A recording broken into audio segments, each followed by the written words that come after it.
वसन्त ऋतु भर्खर सुरु भएको थियो। बेलुकीको समय गौरीघाटी स्थित रामेश्वरको घरको छतबाट पारिपट्टि हावाले जोर जोर हल्लाइरहेको वनकालीको जंगल देखिरहेको थियो। हामी उभिरहेको छतमा पनि बेजोड थियो हावा। मनसुनसित सर्दु खोलामा हिँड्दा बहे जस्तै हावा। एकदमै रोमान्टिक लाग्यो माहौल। आजकल मलाई जे पनि रोमान्टिक लाग्थ्यो।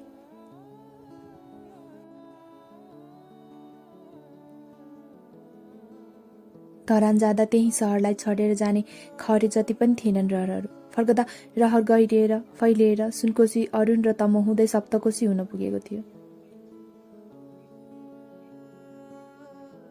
रामेश्वर सुन्दरी र म चुप थियौं। बेला त्यस्तै मौनता नपचिरहेको जस्तो, कम्तीमा मलाई। त्यसैले आफैले कुरा सुरु गरे। भने जीवनमा कोही भेटिए जस्तो छ। केटाहरू एकछिन चुपै लागे। फेरि भने कोही भेटिए जस्तो छ यार जीवनमा। तेरो जीवनमा वर्षै पछि एउटी भेटिन्छे, सुन्दरीले व्यङ्ग्य हान्यो। होइन, यसपालि साँच्चै भेटिए जस्तो लाग्यो। यसो भनिरहँदा मनसुन दिमाग वरिपरि नाचिरहेकी थिए। मुस्ताङ्गी स्याउको स्लाइस जस्तै ओठ खोलेर हाँसिरहेकी थिए। कुमसम्म झुलेको छोटो कपाल पन्छाइरहेकी थिए। चस्माभित्र लुकेको भए पनि आँखाहरू कथक गरिरहेका थिए। उसको दुब्लो पातलो मरण च्यासे शरीरको लचकता सम्झे। च्याट र फोनमा बोलेका शब्द भावसहित पंक्ति पंक्ति गरेर दिमागमा आउँदै जाँदै गर्न लागे। धरानमा भएको भेटका दृश्यहरू स्पष्ट रूपमा दिमागमा खेलिरहेका थिए। उसको शरीरबाट आएको सुन्तलाको बास्ना महसुस गरिरहेथे। म चाहन्थे केटाहरू एकदमै उत्साहित हुन्, केही प्रतिक्रिया दिउन्, मलाई ढाडस दिउन्, हौसला दिउन्, अनि त्यसपछि भन्दै कुनै राजकुमार र राजकुमारीको दन्त्य कथा सुनिरहेको बालक चाहिँ चाख मानेर मेरो कथा सुनिदिरहन्। आवश्यक सरसल्लाह दिउन्, जिस्काउन्, भुइँमा लडाएर काउगती लगाइदिउन्, बरु ट्रिट नै मागुन्। तर केटाहरू मेरो कुरालाई बेवास्ता गरिरहेका थिए, जुन पटक्कै चित्त बुझिरहेको थिएन। कसो कसो लज्जित महसुस गरिरहेको थिए। निकै बेर कुर्दा पनि कसैको केही प्रतिक्रिया आएन। म गएँ, मैले झोक्किँदै भने, अनि सरासर 4-5 पाइला चाले। रामेश्वर आएर मलाई तान्यो। को भेटियो? हराएकी कहिले थिए? मनसुन, मैले भने। उसको नाम उच्चारण गर्दा मात्र पनि मुख रसिलो भएर आयो। मनसुन, तैले मात्र भेट्याउ र? यतिन्जेल मलाई ध्यानै नदिई बसिरहेको सुन्दरी ग्रिन्डेजै पड्कियो। सुन्दरी अझै के आधारमा मनसुनको पछि लागिरहेको थियो मैले बुझ्नै सकिनँ। एकैछिन अघि मनमा उठेको सङ्गीतको लय विलय भयो। फेरि लभ ट्रायङ्गल? सुन्दरीतिर हेर्दै रामेश्वर मरिमरि हाँस्न थाल्यो। उसलाई के थियो र? आफ्नो बिहे भइसकेको थियो। एउटी केटीका लागि साथीहरू जुधेको के मतलब? कहाँको ट्रायङ्गल? मैले भने। सुन्दरी जिस्किन्छ। मेरो र मनसुनको मात्र कुरा हो। रामेश्वर पालै पालो हामी दुईको अनुहार हेर्दै हाँसिरह्यो। सुन्दरी र म गल्लीका कुकुर चाहिँ एकअर्काको आँखा तरिरहेका थियौँ। गोला प्रथा गर्छौ कि? जिस्काउँदै रामेश्वरले हामीलाई भन्यो। प्रतिज्ञा छतमै चिया लिएर आइन्। म अलिक सम्हालिएँ। जे भए पनि मनसुन प्रतिज्ञाकी साथी थिइन्। पोल खोल्नु दिनु भएन। सुन्दरी प्रतिको रिस लुकाउँदै नमस्ते भाउजू भनिदिए। सुन्दरी पनि लज्जित हुँदै चिया र भाउजूको आँसुतिर केन्द्रित भयो। रामेश्वरले श्रीमतीलाई कोट्याउँदै भन्यो, सुन्यौ, यो सुबान र सुन्दर मनसुनका लागि लड्दैछन्। मलाई यता पोल होइन, फस्नल खुलेजै लाज भयो। प्रतिज्ञाबाट अनुहार मोडेर चिया सुरुप्प पार्न लागे।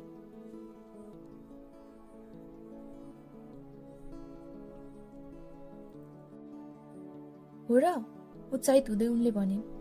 हेर है त, कसलाई बढी भिज्न मन पर्दो रहेछ। न उसले अरू नै कसैलाई भिजाइसके कि? सुन्दरी पनि चुप, म पनि चुप।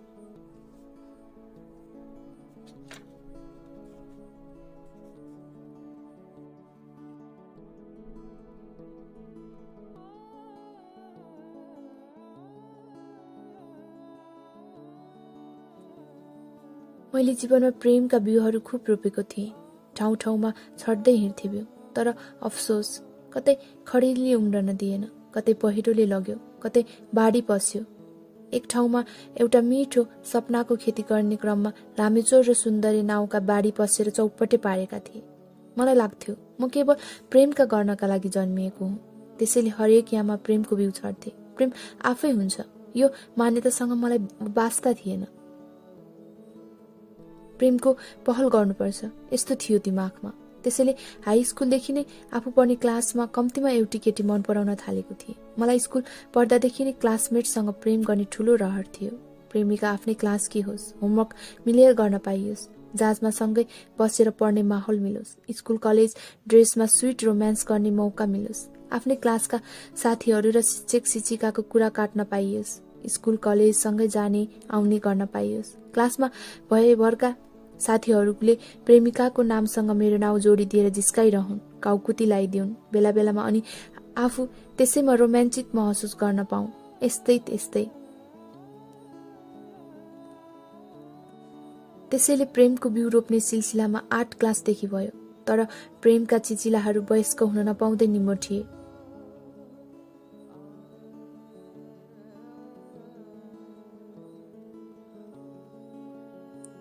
इन्जिनियरिङ पढ्ने क्रममा क्लासमा थोरै केटीहरूमध्ये एउटी केटी मन परेकी थिए। उसको नाम थियो रिया जोशी।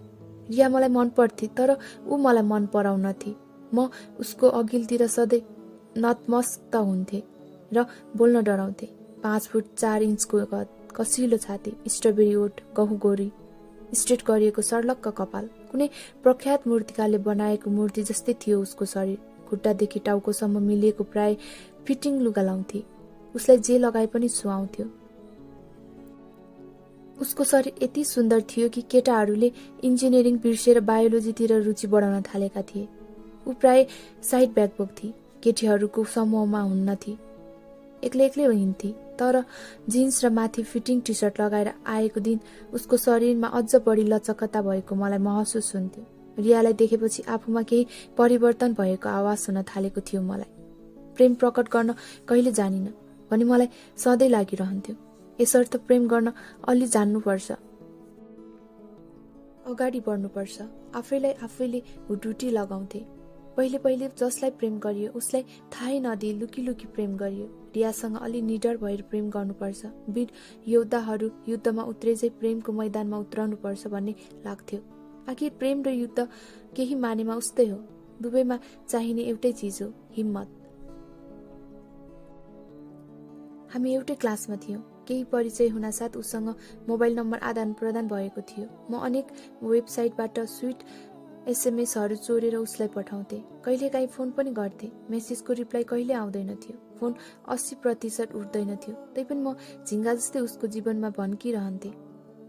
एक दिन रामेश्वर र सुन्दरी मेरो घर आएका दिन हजुरबालाई लिएर 12 आमा स्वर्गदारी जाने भएको थियो। त्यस दिन घरमा खाली थियो। मदिरा पान भयो, रमाइला गफ काफ भए। रक्सी खाएको दिन रामेश्वरलाई नारायण गोपालको गीत खुब मन पर्थ्यो र खुब सम्झना आउँथ्यो।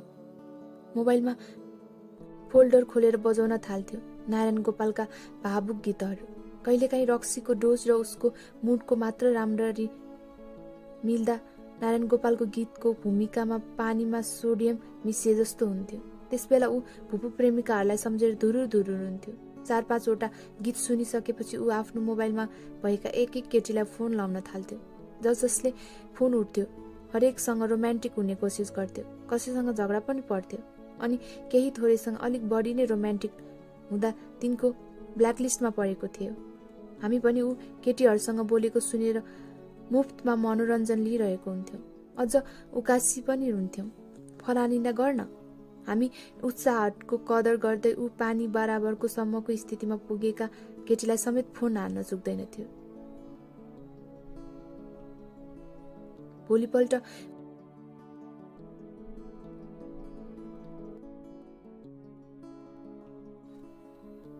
भोलिपल्ट उठेपछि ऊ चेत थियो।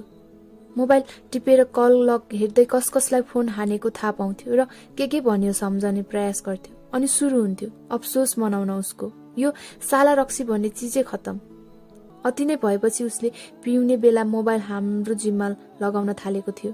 हाम्रो घरमा पिएको त्यस रात 81 वहाँ रुन थालेको थियो रामेश्वर। के भयो भनेर चौथो पटक सोद्धा बल्ल उसले भन्यो, नघुमाइकन फ्याट्ट भनेको थियो, म रिया जोशीलाई प्रेम गर्छु। मेरो शरीर करेन्ट लागेको जस्तो भएको थियो। मुखभित्र अगुल्टो कोचिएको जस्तो भएको थियो। शब्दहरू मुखभित्रै पग्लेर नष्ट भएका थिए। तैपनि चुप रहनलाई मलाई मनले मानेन। केही बोल्न खोज्दै थिए। सुन्दरीले बोलिहाल्यो, हामी छौ नि, भन्न तेरा लागि के गर्नु पर्यो। म चाहिँ छैन है भन्न नमिल्ने। भित्रभित्रै रोए पनि बाहिर लाचार भएर हाँसेर भनेको थिए, हो हामी छौ नि यार, के गरौँ, बडो दोधारमा परेको थिएँ म। सुन्दरी रामेश्वरको पक्षमा उत्रिसकेको थियो। म किनारा लाग्नु सिवाय अन्य विकल्प थिएन। हेर्दा हेर्दै क्षणभरमै रियालाई भाउजूका आँखाले हेर्नुपर्ने भएको थियो। भोलि पर्सि रामेश्वरको घरमा जाँदा आउँदा मन बिगार्दै नमस्ते भाउजू भनेको दृश्य मस्तिष्कमा नाच्न थालेको थियो। ल फोन हानेर भन्दै रियालाई। सुन्दरीले मेरै घरको ल्यान्डलाइनबाट फोन अघि सारिदिँदै रामेश्वरलाई हस्तान्तरण गरेको। यता मलाई चस्सक्क बिजेको थियो। मोबाइलबाट नगरेर किन मेरै घरको ल्यान्डलाइनबाट गर्नु पर्या? त्यहाँबाट नगर भनेर उसलाई निषेध पनि गर्न सकेको थिइनँ। खैर, रामेश्वरले मेरो घरको फोनबाट रियालाई फोन हानेको थियो। हेलो, कहाँ छौ? एकछिन कुरा गर्न मिल्छ? मनको कुरा गर्नु थियो। मन शब्दबाट फुत्किँदा ऊ लजाएको थियो। अचेल निन्द्रा पर्न छोड्यो। हेर न, होइन तिमी बुझ्छौ कि भनेर हो त? खासमा कुरा के भने मलाई तिमी मन पर्यो। मैले के गर्ने? जतिसुकै पीडामा भए पनि उसको प्रपोज गर्ने शैली देखेर भित्रभित्रै हाँस उठिरहेको थियो मलाई। कसलाई थाहा त हो र? ए, मैले गएर कुरा गर्दा हुन्न उहाँहरूसँग? केही उपाय त होला नि? होइन, ठिकै छ, हस् त। आफूले मन पराएकी केटीलाई आफ्नै मिल्ने साथीले प्रपोज गरे टुलटुल हेर्नु परेको थियो मलाई। बाँच्नु मात्र पर्छ, यस्ता दृश्य पनि देख्न पाइने रहेछ। उसको फोन राखिसकेपछि हामी बेगरतापूर्व उसको जवाफ सुन्न आतुर भएका थियौँ। हामी के भन्नु? म भन्नु पर्ला। सुन्दरी भन्दा म कति गुणा व्यग्र थिएँ होला भन्ने अनुमान कसैले गर्न सक्ला? रामेश्वरले भनेको थियो, हुन्न रे, प्रेम गर्ने कुनै उद्देश्य छैन रे। भन्छे बा आमाले आफ्नैतिर खोज्छन् रे। त्यसको घरमै गएर कुरा गर्छु भन्दा पनि मानिन। यो सुनेर मेरो मन गदगद भएको थियो। रिया जोशीलाई मेरी हुन लेखेछ, कहाँ रामेश्वरको कुरा मानस् त? खुसीको सीमा नै थिएन। रामेश्वरलाई सान्त्वना दिँदै भनेको थिएँ, यस्तै हुन् यार अचेलका केटी, आफ्नै औकात भन्दा बढी भाउ खान्छन्। छाड्दै, यस्ता केटी चोकचोकमा भेटिन्छन्। अनि उसको र आफ्नो गिलास एक पेग रम थपिदिएको थिएँ। फरक यति थियो, रामेश्वरलाई दुःखको पेग हालिदिए, आफूलाई खुसीको। 2 घुटको रम निलिसकेपछि रामेश्वरलाई सुन्दरीले भन्यो, उसले तेरो खुब चित्त दुखाइ यार, पख म केही उपाय लाउँछु। के लाउँछस्? रामेश्वरले सोधेको थियो। अब म ट्राई गर्छु र चेताउँछु। हो, त्यसै गर। एकैछिन अगाडि अस्वीकृत प्रेमको पीडाले खिन्न भएको रामेश्वर पनि सुन्दरीको पुग्न पुच्छरको कुरामा सहमति जनाउन थालेको थियो। जे भए पनि केटी मान्छे हो, मसँग उसै पनि राम्रै सम्बन्ध छँदैछ, अझै प्रभाव पार्छु। पछि त्यो धेरै नै नजिक भएपछि चाहिँ वास्तै गर्न छाड्दिन्छु। सुन्दरीको कुराले खिन्न भएको थिएँ म। रियाको सम्बन्ध हामी 3 जना मध्ये उसैसँग सबैभन्दा राम्रो थियो। त्यहाँमाथि उनीहरूको पुरानो घर पनि एउटै ठाउँमा थियो। सम्भवतः रिया क्लासमा यदि कोही केटासँग नजिक र प्रभावित थिए त त्यो सुन्दरी नै थियो। म फेरि खङ्ग्रङ्ग भएको थिएँ। रामेश्वरको मुहारमा भने कान्ति छाएको थियो। रामेश्वरको गिलासमा पनि रित्तिएको थियो, मेरो पनि। गिलास फेरि भरिदिए, तर फरक उद्देश्यले, किनकि स्थिति उल्टिएको थियो। उसलाई खुसीको पेक हालिदिए, आफूलाई दुःखको। सुन्दरीको सहारा लिएर रियासित सम्बन्ध बढाउन भन्ने उद्देश्य राखेको थिएँ। उल्टै ऊ बेइमान निक्ल्यो। निसन्देह हामी 3 जना मन मिल्ने साथी थियौं। तर यसको व्यवहारिकता के थियो भने हामी एउटै केटीलाई मन पराउन जान्थ्यौं। रियाले सुन्दरीलाई पनि रिजेक्ट गरिछे। रक्सी खाएकै माहौलमा सुन्दरीले सो कुरा बताउँदा म भित्रभित्रै हाँस्दै ठिक्क पर्यो तँलाई को भावमा लिएर उफ्रिरहेको थिएँ भने बाहिर मित्रताको नाटकीय भावले उसलाई उसको पीडामा संसारमा सबैभन्दा दुखी कोही हुन्छ भने त्यो मै हुँको भाव लिएर नाटक गर्दिनलाई चुकिरहेको थिएँ।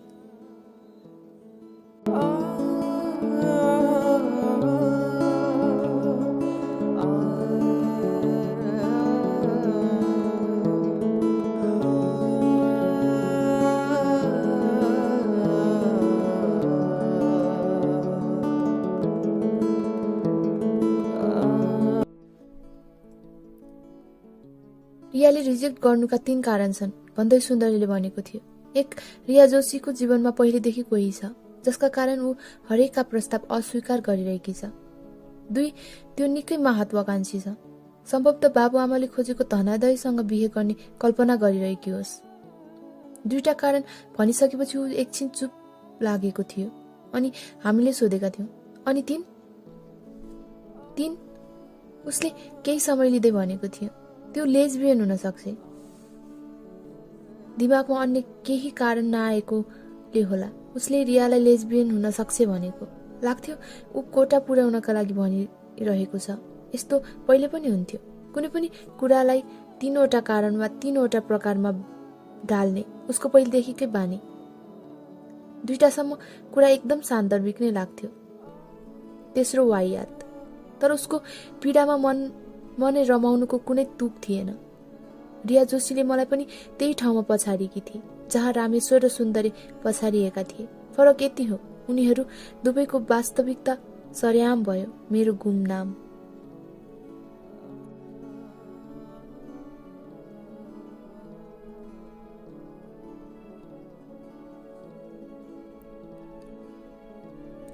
अफिसबाट घर फर्किँदै थिए। धुम्बाराई पुग्दा मनसुनको फोन आयो।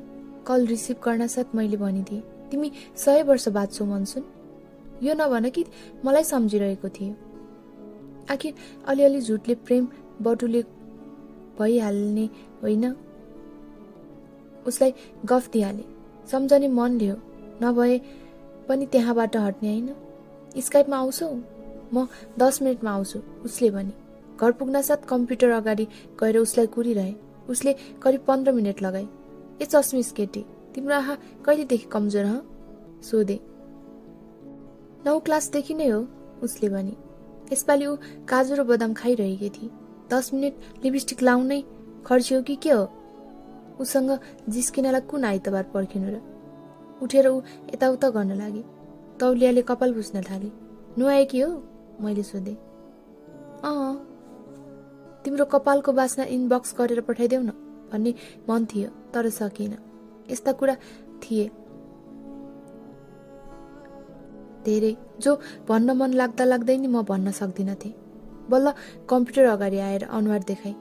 तर यही बेला मेरो कोठाको ढोका घुइँ गर्यो। हजुरबा हुनुहुँदो रहेछ।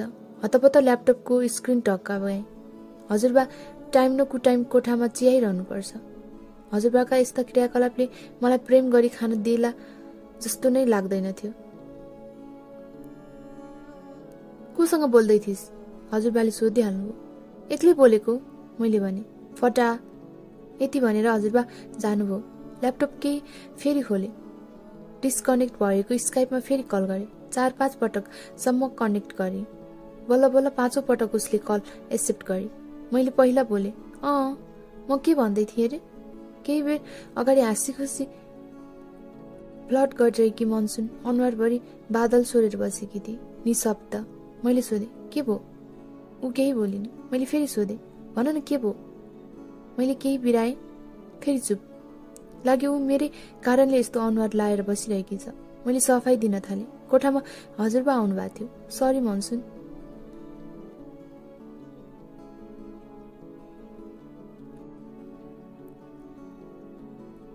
उसको अनुहार दाहिनेतिर फर्किएको थियो।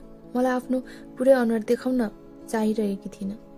मनसुन, म चिच्याएँ। हेलो, यता हेर न। उसले अलिकति मुन्टु घुमाई। मैले देखेँ उसका आँखाबाट आँसु बगिरहेथे। चस्मा उसको हातमा थियो। मुख बिगारेर रुन थालेकी थिए। देब्रे हातले आँसु पुस्न थाले। त्यसरी आँसु पुस्दा उसको लिपस्टिकले सजिएको ओठ जम्मै बिग्रेको थियो। त्यसपछि ऊ अफलाइन गई।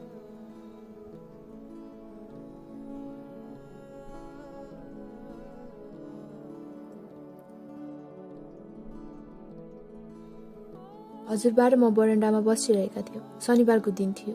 हजुरबा कमलेश्वरको कितने पाकिस्तान पढिरहनु भएको थियो। बा म्यागजिन। मोबाइलमा मनसुनको SMS देखेपछि मन भाँडियो।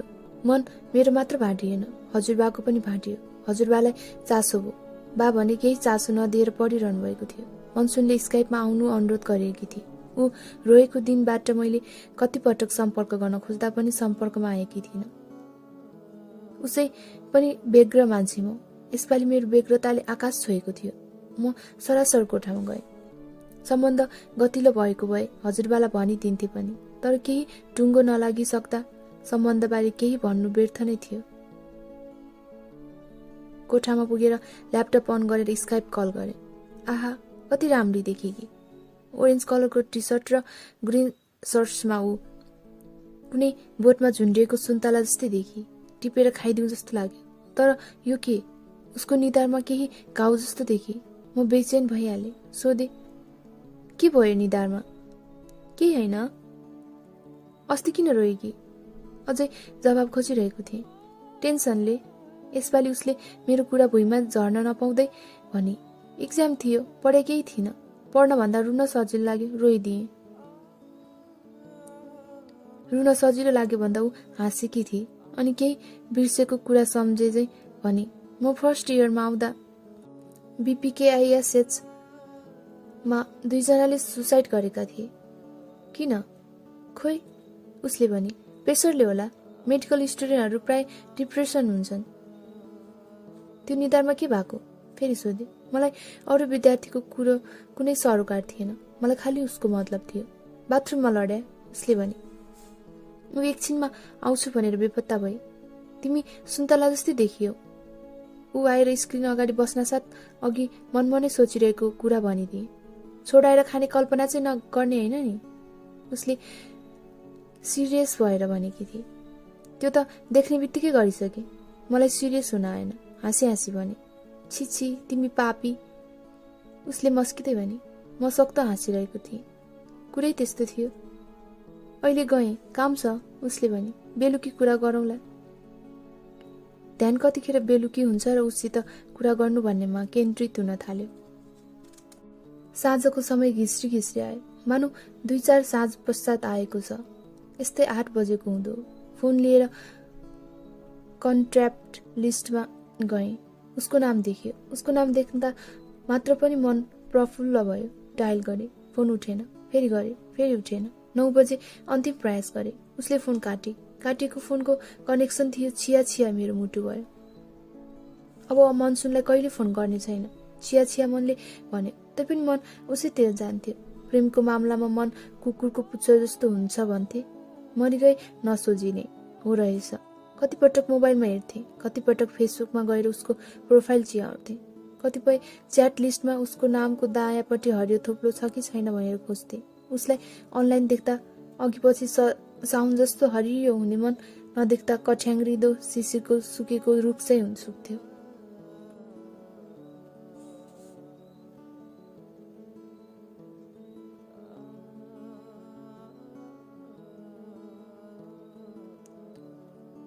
दुई दिनपछि उसको फोन गरे।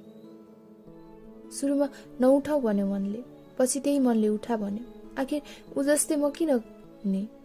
त्यसो हो भने संसारमा विविधता कसरी खोज्नु? ऊ म जस्तै छैन, त्यसैले त मलाई ऊ अनौठो लाग्छ। ऊ को हो भन्ने कौतूहलताले उसलाई खोतलिरहन मनपर्छ। ऊ रहस्यमय लागि भने न त्यो रहस्य खुल्दाको क्षणमा रमाउन सकिन्छ। त्यसैले मैले इगो राखिन। फेरि आफूले प्रेम गरेको मान्छेसँग ससाना कुरामा इगो राखेर सम्बन्ध अगाडि बढ्न पनि सक्दैन।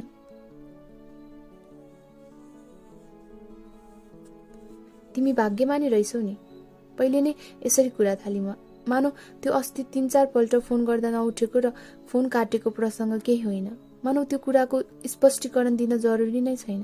मानौ उसले मसँग जहाँ जुन बेला त्यो कुरा जसरी पनि मिल्छ रिसाएकै अभिनय गर्दै भने, कसरी? तिमीले आफ्नो सरप्राइज मलाई देखाउन पाउने भयो। उसले खुसी हुँदै भने। मेरो आवाज पढ्न जरुरी पनि ठानिन। ए उत्साहितहीन आवाजमा भने। रिस र दुःखलाई झनै बढावा दिँदै बोलिरहेथे। सन्चो छैन? उसले बल्ल हालखबर सोधे। मेरो बोलीमा आएको परिवर्तनको गन्ध सुँगी भन्ने लाग्यो। भने, ठिक छु, तर वास्तवमा म अझै रुष्टै थिएँ। भन न, उसले भने। किन आवाज मलिन छ सुन्छु? अस्ति फोन किन काटेकी? नाटक गरिरहन मैले सकिनँ। च्याठिएर सोधे। त्यसै ऊ पनि अलिक रुष्ट भई। भन न, मैले किचकिच गरेँ। तिमी मेरो बोयफ्रेन्ड हो र? हरेक डिटेल दिउँ। मन अमिलो भयो। म चुप लागेँ। मोबाइल कानमा टाँसिएको थियो, तर शब्दहरू हृदयबाट उस्किएर झरिसकेका थिए। हेलो, ऊ कराउन थाली। म केही बोलिन। फोन काटिदिउँ जस्तो लाग्यो। रिसले दिमाग तातेको थियो। फेरि करायो, हेलो। म फेरि चुप। ऊ पनि केही बेर चुप लागे। अनि मसिनो आवाजमा भने, 2 दिन म भूमिगत थिएँ। पढाइको प्रेसर थियो। फेसबुक पनि चलाइन। फोन कसैको उठाइन। न कल ब्याक न जानकारी। यो के त? उसले भने, यही त कल ब्याक हो। आफैलाई दिनुपर्ने समयबाट जब म मुक्त भएँ, तिमीलाई समय दिइरहेको छु। एउटा मेसेज त हुन्थ्यो। मेसेज एउटा म दिन्थेँ, तिम्रो अर्को मेसेज आउँथ्यो। फेरि मैले दिनु पर्थ्यो। नदिएको भए किन भन्ने प्रश्न आउँथ्यो। दिए कहिले नसिदिने सिलसिला चलिरहन्थ्यो। उसलाई विश्वास गर्न मन लाग्यो। भने उसो भए ठिक छ, कहिले आउँछौ? असारको दोस्रो साता। उसको जवाफ आयो। मेरो मन पनि ऋतुमा आउँदै थिए। मलाई मनपर्ने मान्छे। मन उद्दीप्न भयो। मन एक्कासी तारा बनेर माथि आकाशमा गई टिलिक्क चम्कियो। मन एक्कासी खोला जस्तै भयो। सक्दो दौडिँदै समुद्रलाई भेटाउन खोज्यो। मन घडीको सुइझै भयो। टिक टिक टिक टिक, अस्थिर चञ्चल।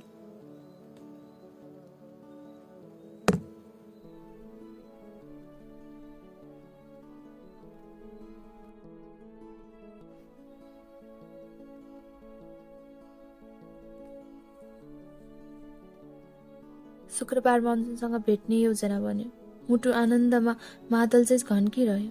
मुटु तबेला चाहिँ बचिरह्यो। मुटुलाई खुब हतार थियो उसलाई भेट्ने। निकै दिन भएको थियो बाइक सर्भिसिङ नदिएको।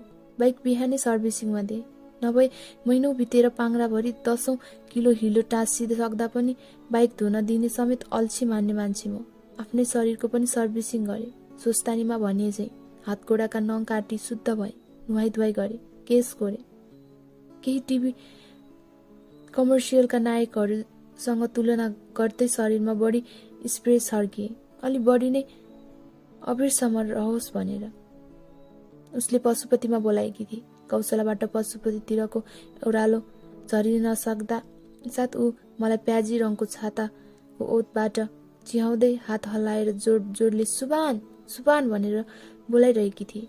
घुँडासम्म आउने निलो वान पिस थियो। निलो ड्रेसमा ऊ आकाश जस्तै थिए। दिन धुम्मिए पनि ऊ निकै खुलेकी थिए। उसका आँखा काटिएको तरबुजा जस्तै शीतल देखिन्थे। अनि उसको ओठ शीतमा भिजेको दुबो जस्तो ताजा लाग्थ्यो। उसको नजिकै पुगेर बाइक रोकेपछि ऊ आफ्ना दाँत टल्काएर हाँसी। उसलाई के थाहा कि उसलाई बङ्गा टिङ्गा दाँत देखेर यो सिधा मान्छेको नियत पनि बाङ्गिन थाल्छ। म बाइकमै बसी बसी उसलाई शिरदेखि गोडासम्म हेर्न लागे। ऊ स्काइपको भित्तोबाट खुत्रुक्क ओर्लेर मेरो संसारमा टुप्लुक्क आएकी थिए। हामी दुवै बीच प्रेम थियो या थिएन थाहा थिएन, तर केही त थियो जो प्रेम जस्तै मिठो थियो। तिम्रो सरप्राइज के हो? मनसुनले सोधी। भूमिका नबाधिकन हालखबरको सोधपुछ नगरिकन मैले भने, यति सजिलै बताऊ? उसले भने, होइन कनी कनी भने पनि हुन्छ। म नहाँसिकन रहन सकिन। मेरो बाइकको पछाडिको सिटले बस भनेको सुनेनौ? आँखा होइन, ओठेबाट फुत्काएर शब्दहरू। हाँस्दै पछाडि बसे। लुकिङ ग्लास मिलाए ताकि एउटाबाट चाहिँ पछाडि बसिरहेकी उसलाई प्रष्ट देख्न सकौं। जसै बाइक अगाडि बढ्यो सोधे मैले, आजको भेटघाटलाई डेटिङ भनेर अर्थ्याए भने के प्रतिक्रिया दिन्थ्यो? उसले भने, यही कि भ्रममा बाँच्नुले पनि छुट्टै आनन्द दिन्छ। देखिरहेको थिएँ। निधार खुम्च्याएकी भए पनि उसको ओठमा मुस्कान पिङखेलिरहेको थियो। नटुट्ने भए भ्रममै बाँच्नुको पनि मजा हुन्थ्यो। बनाऊ न आफ्नो संसार, भ्रमको उसले भने। अहिलेसम्म भ्रममै बाँचिरहेको छु।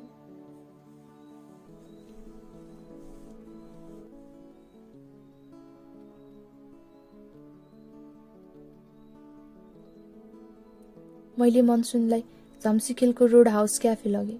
एउटा कुनाको टेबलमा आम्ने सामने भएर बस्ने बित्तिकै उसले सोधे, सरप्राइज चाहिँ म गइसकेपछि होला होइन? उसलाई सरप्राइज बाहेक अर्थो केही धुन थिएन। मसितको भेटभन्दा सरप्राइजमा बढी चासो दिइरहेको मलाई मन परिरहेको थिएन। आफ्नो अवमूल्य भइरहेको चाहिँ लागिरहेको थियो। तर यसो सोचे, सरप्राइज पनि मेरो मन, मुटु र दिमागको आविष्कार न थियो। तिमी जाँदा सरप्राइजका धङधङती लिएर जानेछौ। उसका लागि तयार पारिएका सरप्राइजहरू सम्झँदै भने, धन्न ऊ मुस्कुराइरहेकी थिए। वेटर आयो। मैले सुटुक्क दिएको मसरुम पिज्जाको अर्डर लिएर मैले पिज्जातर्फ इसारा गर्दै भने, यो पहिलो सरप्राइज, तिम्रो मन पर्ने। उसको मुहार हेरे। चस्माभित्र उसका आँखा बेग्लै किसिमको चमक थियो। ओठको देब्रे कुनाबाट खुलेको मुस्कान तुरुन्तै फैलिहाल्यो। त्यही मुस्कान फैलाउँदै सोधी, दोस्रो तेस्रो पनि छन्? मैले झोलाको चेन खोलेर त्यहाँबाट छिमेकीको घरबाट मागेर लिएर आएको आरू झिकेर दिँदै भने, यो दोस्रो सरप्राइज। तिमी आरूको फुल मनपर्छ भन्थ्यौ। फुल चैतमा फुल्थ्यो, तिमी असारमा आयो, त्यसैले आरू नै दिए है। उसको ओठमा फैलिएको मुस्कान राम्ररी टिकिरहेको थियो। भनी, हाउ स्विट। उसको ओठमा आएको मुस्कान मेरो ओठमा आइपुग्दा दोब्बर भयो अनि मुटुसम्म पुग्दा तेब्बर। उसले आरूको दाना दाहिने हातमा समाई। अरू? मस्किँदै सोधी। मलाई त सधैँ भेटिरहँ लाग्यो तिमीसित। उसका लागि भनेर अघिल्लो दिन नीलो कलरको टी सर्ट किनिदिएको थिएँ। त्यो पनि झोलाबाट निकालेर दिँदै भने, यो तेस्रो सरप्राइज, तिम्रो फेभरेट कलरको टी सर्ट। ऱ्याप गरिएको टी सर्ट उसले खोलेर हेरे अनि खुसी हुँदै भने, थ्याङ्क यू भेरी मच। रेस्टुरेन्टमा कति कपल थिए थाहा थिएन। उनीहरू कति रोमान्टिक भइरहेका थिए थाहा थिएन। तर मलाई लाग्थ्यो म चाहिँ एकदमै रोमान्टिक मुडमा छु। काठमाडौँका सारा रोमान्टिक मुटुहरू आएर मेरो मुटुमै समाहित भएका छन्। सकियो कि अरू पनि छन्? टी सर्ट आफ्नो साइड ब्यागमा राख्दै उसले सोधे। दायाँ बायाँ हेरे। हामी भिडभाडभन्दा अलि परकै टेबलमा थियौँ। मैले मोबाइल झिकेर केही दिन अघि डाउनलोड गरेको सारीको टेलर स्विफ्टको लभ स्टोरी गीत बजाइदिए।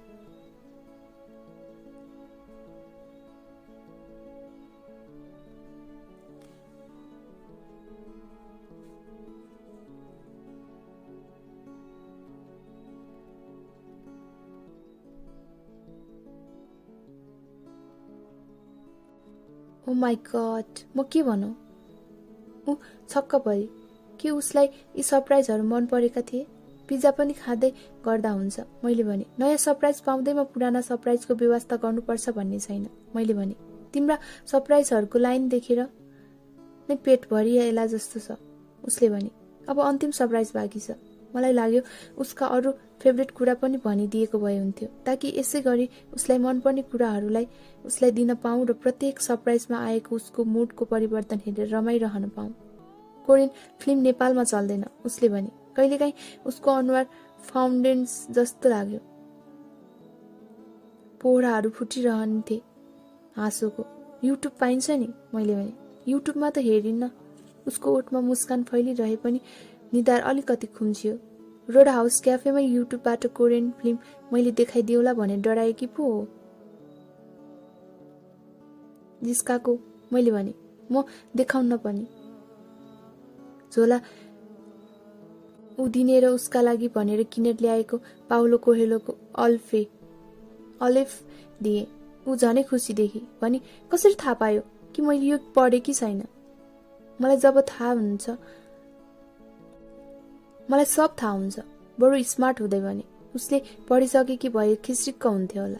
नपढेकोले रफाफ देखाउने मौका पाए। खुब मस्किँदै उसले पुस्तक सुमसुमाउन थाले। केही पन्ना पल्टाए अनि फेरि भने, thank you. Sorry, thank you को जवाफ मैले सरी भनेर दिँदा उसले आश्चर्यले मतिर हेरी अनि सोधी, किन? भने, होली तिम्रो फेभरेट भन्थ्यो। बेमौसममा रङ दल्न मिलेन, अधुरो रह्यो।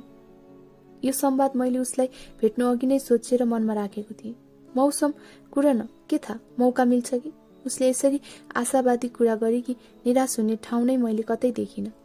बच्चाहरू तिम्रा लागि फेभरेट हुन्, खुब मनपर्छ। तर फेरि अर्को सरी, त्यो पनि मैले व्यवस्था गर्न सकिनँ। हाँस्दै इत्रिँदै भने, तर मसित बिहे गर्यो भने तिम्रो कोख पक्कै भरिदिन्छु। यसपालि ऊ मुस्कुराइन मात्र, जोडले हाँसी। वरपरका मान्छेले उसलाई पुलुक्क हेरे। स्मार्ट हाँसो थामेपछि उसले भने, म त यसै दङ्ग उसै दङ्ग। ऊ मेरो कुरा सुनेर यतिसम्म हाँस्छे भन्ने देख्दा झन् कति दङ्ग। धन्न, मैले लगतै भने। एउटा अर्को रहर छ मेरो। के होला? फेरि यस्तै केही हँसाउने कुरा भन्छु भन्ने ठानेर होला। एक राउन्ड अग्रिम हाँस्दै उसले जिज्ञासा राखे, तिम्रो अर्को रहर पूरा गर्न गरिदिऊ भन्ने मेरो रहर छ। Annapurna base camp. ऊ हाँसिरहेकी भए पनि मैले सिरियसली भने। उसले हाँस्दै भने, पछि कुनै दिन। हवस्। कति मेहनत गरेको तिमीले। म केही नबोली उसका आँखा हेरिरहेँ। मेरो रुचिका सामान र यी सब खुसीका लागि फेरि एकपटक धन्यवाद। जे होस्, मेहनतको प्रतिफल राम्रै पाइरहेको थिएँ। एक टुक्रा पिज्जा चुडालेर मुखमा हालेर भने, यतिले मात्र पेट भर्दैन मेरो। मेनु उसका अघिल्तिर सारिदिँदै भने, मेनु हेर, जे मन लाग्छ त्यही अर्डर गरे हुन्छ। उसले अरू खानेकुरा पनि मगाए। उसको खानकी देखेर मनले भन्यो, पाल्न गाह्रो रहेछ। मनकै कुरा बुझे जे गरी उसले भने, मेरा साथीहरू भन्छन्, जसले मसित बिहे गर्छन् उसलाई पाल्न गाह्रो हुन्छ अरे। म झसङ्ग भएँ। कसरी भनेर सोच्या होला, होइन? पिज्जा चपाउँदै भने, धेरै खानुपर्ने तर बनाउन नजान्ने मान्छे परे नि। म बनाएर खुवाउला नि भन्न त भने, तर आफूलाई पनि चिया र चाउचाउ बाहेक केही बनाउन आउने होइन। उसले सुनिन। पिज्जामा जो भुलेकी थिए, तिमी चाहिँ केही नखाने? आएका खानेकुरा सबै कपाकप खाँदै प्लेट मतिर नसारी मलाई नसोधी भनी। मैले मुस्कुराउँदै भने, मेरो पेट भरियो तिम्रो खुसी देखेर। साँच्चै? खुसी घाँटी घाँटीसम्म आएको थियो मेरो। खानामा भन्दा सोचमा मजा लागिरहेको थियो। एकहोरो भयो। पिज्जा चबाउँदै उसले भने, मैले तिमीलाई केही दिन सकिनँ। मैले जे गरेँ त्यसले मलाई खुसी बनाउँछ भने त्यो एकहोरो कसरी हुन्छ? मेरो सोचाइबाट हुन्छ नि। तिमी बुझ्दैनौ। बुझाउ न त। सन्तुलित हुनुपर्छ सम्बन्ध जहिले पनि। उसको अनुहारमा थाहा नपाउने गरी उदासी सोहोरिएको थियो। सम्बन्धलाई तराजुमा जोख्नेहरूको भनाइ हो यो। मैले ठिक जवाब फर्काएँ भन्ने लाग्यो। कुनै पनि चिज सन्तुलित भएन भने त्यो झर्छ, टुक्रिन्छ। झरे पनि कमजोर चिजहरू टुक्रिन्छन्। बलियो चिजलाई केहीले टुक्राउन्न। बलियो भनेर मैले उसित गाँच्न चाहेको सम्बन्धबारे भनेको थिएँ। सम्भवतः उसले बुझे। ऊ केही बोलिन। त्यसपछि रोड हाउस क्याफेको 1-1.5 घन्टे बसाएपछि मैले उसलाई एयरपोर्टसम्म लगेर छाडिदिएँ। भित्र घरैसम्म छाडिदिन्छु भन्दा मानिन। छाड्ने बेला सोधे, साँच्ची तिम्रो काम के भयो? उसलाई प्रभावित पार्ने कसरतमा अघि नै यो प्रश्न सोध्न भुलेछु। कुन काम? उसले थाहा नहुनुको भाव मलाई सोधे। जुन कामका लागि तिमी काठमाडौँ आयो। म त तिमीलाई भेट्न पो आएँ कि भनेर उसले आँखा झिम्के। जिस्केर भने कि हो या साँच्चीकै, तर मन उत्साहित भयो। म उसका लागि धरानसम्म जान सक्छु भने ऊ पनि मेरा लागि काठमाडौँ आउन सक्छ। तर पनि ऊ हाँसी मात्र रहे र कुरा छल्दै भने, अब जानुपर्छ। बाइकबाट ओर्लेपछि उसले भने, थ्याङ्क यू आजको दिन र सरप्राइजहरूका लागि। अनि लमक लमक गयो। जसै उसको निलो मनपिसले ढकिएको शरीर मेरो आँखाबाट सानो हुँदै गयो, म हुरुक्कै हुँदै गएँ। मेरो मन पनि रङ पनि निलो हुन थालेको थियो।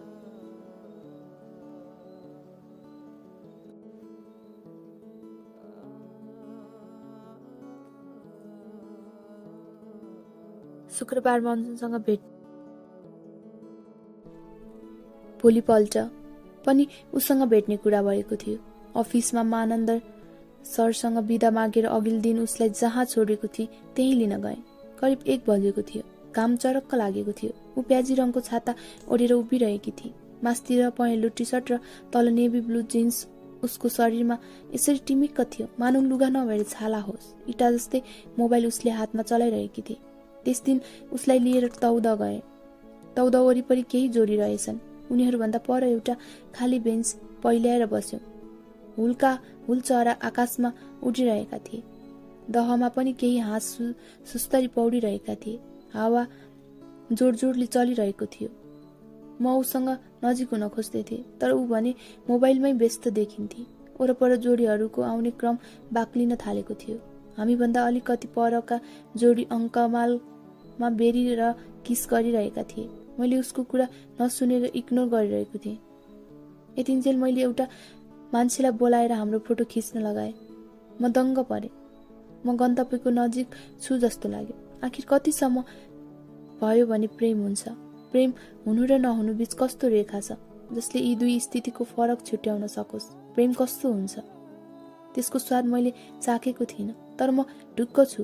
प्रेम जतिकै वा त्यसभन्दा मिठो अनुभूतिमा भने पक्कै छु। उसले अब जाने भनी यति छिटो फर्कनु थियो भने यति पर आएको के अर्थ? मलाई रिस उठ्न थाल्यो।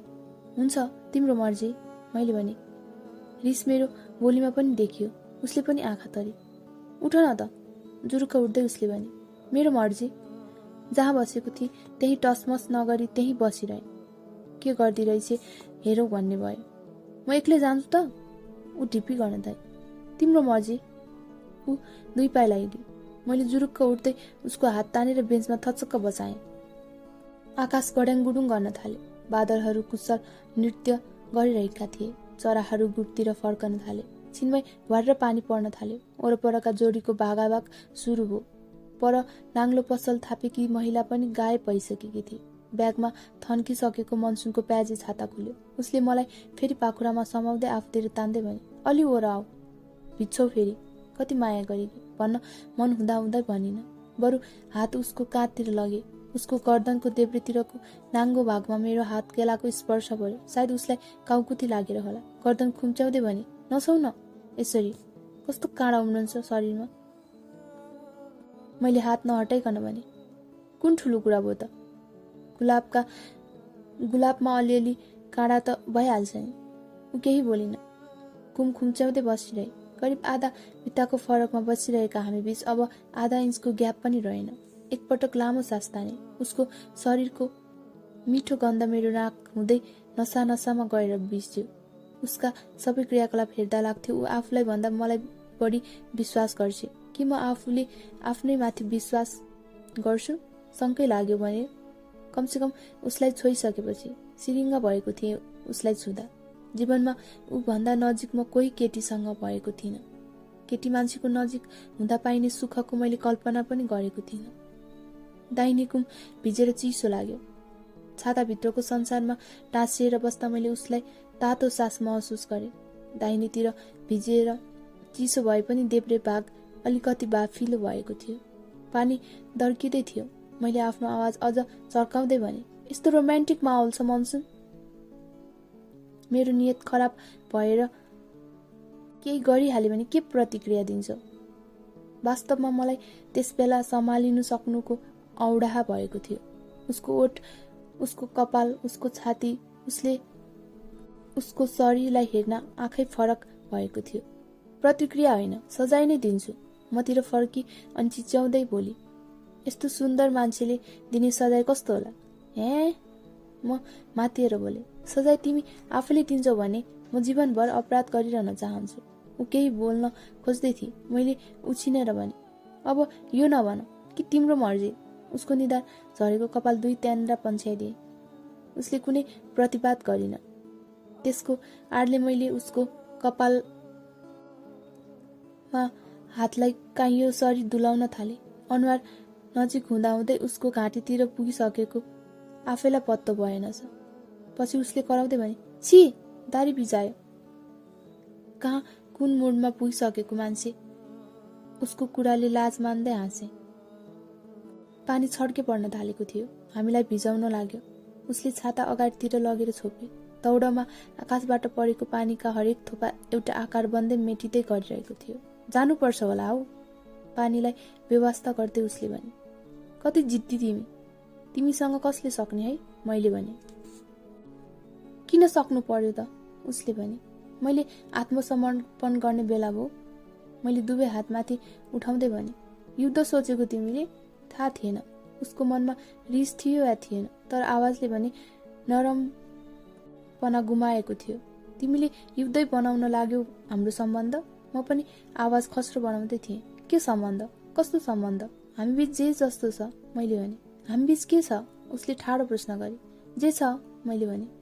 लाग्छ तिमीलाई सिटामोल खुब मनपर्छ। कहाँबाट आयो सिटामोलको प्रसङ्ग? अचम्म मान्दै सोधे। किन? नभए व्यर्थ आफ्नो टाउको किन दुखाउन खोज्थ्यो? उसको आवाज अझै नरमपना आएको थिएन। टाउको होइन, मन दुखाउन चाहिँ खुब मनपर्छ मलाई। त्यसैले तिमीसित सङ्गत गरिरहेछु। म पनि यसपालि अलिक कड्किएँ। पानी झनै ठुलो पर्यो। छाताले हामीलाई थेकेन। आधा उधी भिज्यौँ। ऊ छाताभित्र मलाई व्यवस्था गर्दै मोबाइल चलाउन थाले। एसएमएस हो कि फेसबुकमा? कहाँ हो? लामो टाइप गरे जस्तो लागिरहेको थियो। मलाई त्यो मन परेन।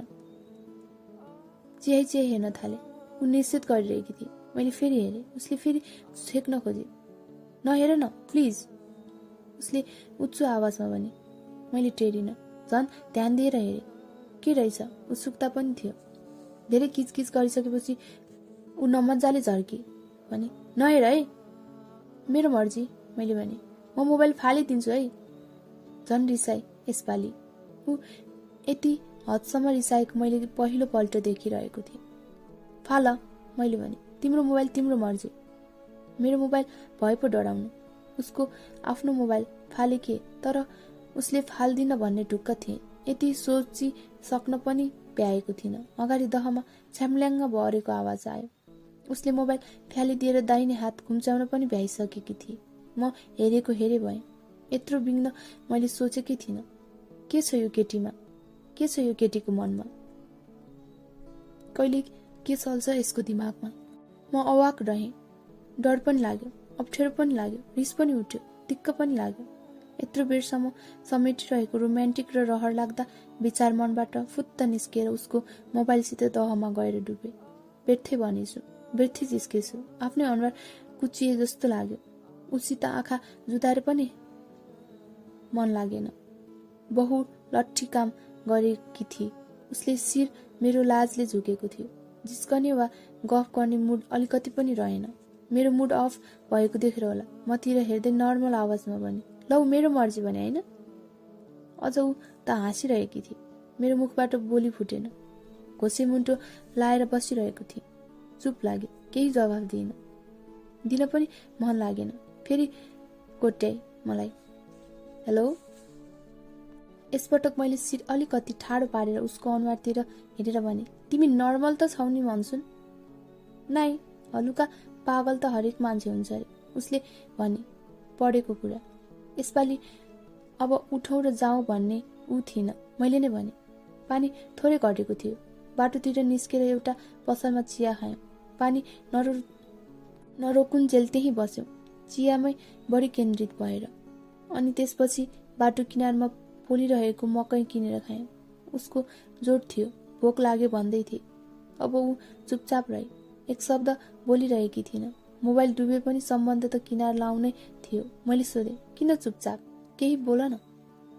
केही होइन, भुइँबाट आँखा उखेली जवाफ फर्काए। भन न, फेरि सोधे। केही होइन। जवाफ केही फरक आउँछ कि भन्ने लागेको थियो। केही आएन। वास्तवमा प्रेमीहरूको दिमागमा त्यस बेला धेरै कुरा चलेको हुन्छ, जुन बेला उनीहरू भन्ने गर्छ, केही होइन। नभने के त? मनमनै आफैलाई भन्दै उसलाई बाइकमा बसाएँ। पानी रोकिए पनि माटो, पानी, बीज र रुख बिरुवाको मिश्रित गन्ध नाकसम्म आइरहेको थियो। तौदाबाट एयरपोर्टसम्म आइपुग्दा केही बोलचाल भएन। एयरपोर्टमा उसले यति एयरको अफिसको गल्ली हुँदै अघिल्लो गल्लीसम्म लगेर बाइक रोक्न लगाए। यहाँबाट अलिकति पर हो, म हिँडेर जान्छु। एकदमै खस्रो बोली। उसको आवाजलाई मैले बोरा च्यातिएको आवाजसँग तुलना गरेँ। मैले पुर्याउँदा केही आपत्ति सोधे। आपत्ति होइन, असहमति मात्रै। बोरा अझै च्यातिरहेको थियो। सिलाउन जाने भए तु सिलाइदिन्थे। बेसुमती मनमै दबाएर राखे। प्रतिक्रिया, एकपटक मोबाइल देऊ न, अघिको फोटो हेर्छु। त्यस्तो व्यस्त ठाउँमा उसलाई फोटो हेर्ने इच्छा किन लाग्यो? शङ्का उपशङ्का लाग्न थाल्यो। कतै मेरो मोबाइल पनि फुत्त फ्याँकेर फुटाइदिने हो कि? शङ्कामा मोबाइल झिकेर उसलाई दिएँ। म एक पटकले उसलाई हेरिरहेको थिएँ। उसले फोल्डरमा गएर हामी दुईको सबै फोटो एक एक गर्दै मेटिदिए।